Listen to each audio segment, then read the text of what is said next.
Hey, thanks for tuning in to Twang and Bang. I've seen a video where I compared the brand new Elander steel mags from Israel to the equally new Gen M3 P mags from Magpul. I got a lot of great feedback from that video.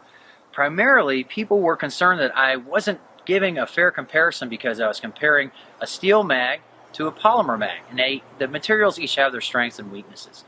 People also wanted to see a feed lip drop test with the Elander to see how it did.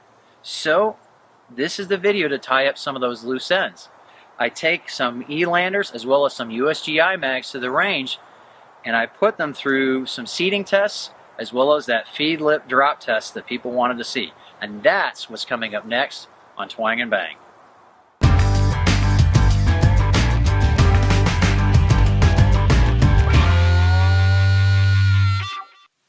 I got 5 magazines sitting here. 1, 2, 3 Elanders and 2 aluminum USGI magazines. This Elander has remained loaded since I did my review comparing this to the PMag a week ago. These 2 aluminum mags I randomly picked out. This one turned out to be a no-name magazine built in 11 of 05. This one was manufactured in 12 of 91 by Adventure Line Manufacturing. We're going to see the difference in how hard these are to seat on a closed bolt.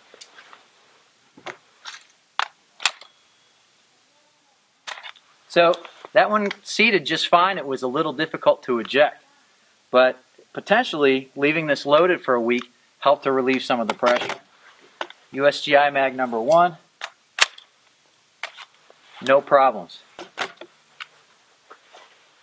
Elander number 2,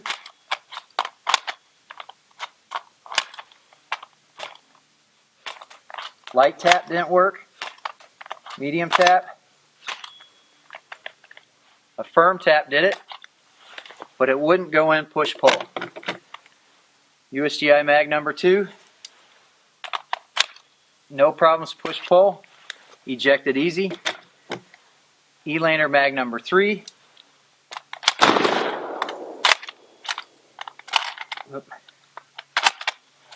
I'm trying to shove it in there, that's why I bobbled that. There we go, with that.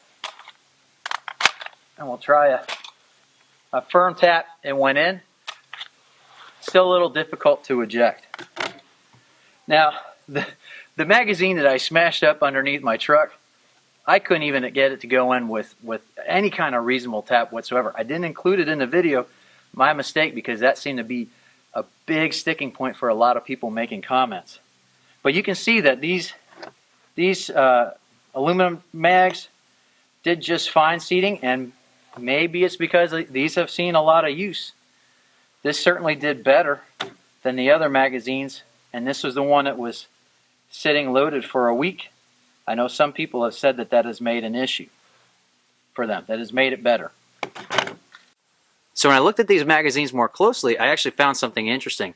There's some gouging of the metal in these areas along the feed lips that I don't see on any of my aluminum USGI mags. I do see finish wear along the feed lips area, but that's something that I see on these 2 mags that I don't even see on the Elander that seem to seat just fine. I don't know if that indicates anything, but it is definitely a difference that I can see. So another thing that people wanted to see was a drop test on the feed lips. This is from about 3 feet.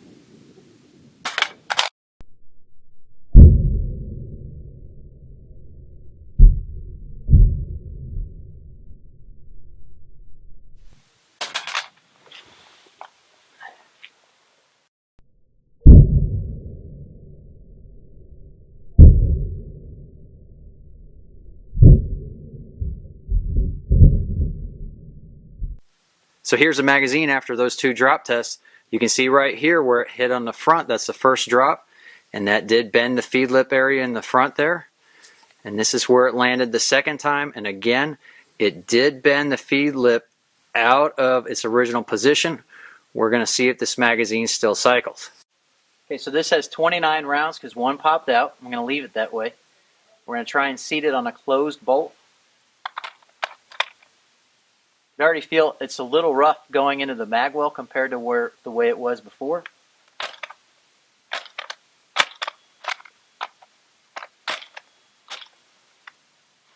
Okay, with the firm tap, it did seat, but it wouldn't do push-pull. It cycled that round.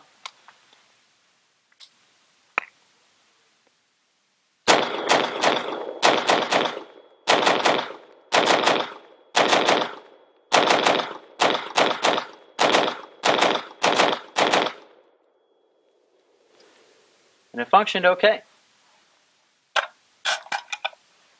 Drop free. So I think that's a success. Now I know what you're thinking. That guy did not drop a USGI aluminum mag on the feed lips.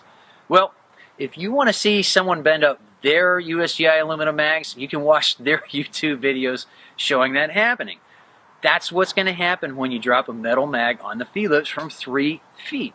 Now, really what we found in this video is the same thing I was trying to portray in the other video where I compared it to the PMag. The Elanders are fine mags. They're just not these super Israeli Defense Force steel mags that are better, that are above and beyond all other metal mags that are out there. They're just your typical steel AR15 magazines.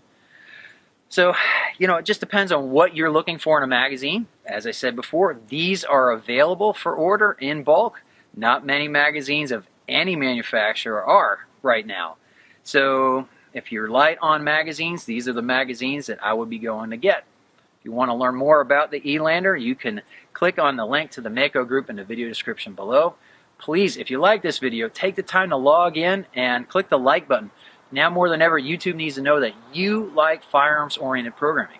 Be sure to click here to subscribe so you can catch my other videos on bows, guns, and other cool stuff.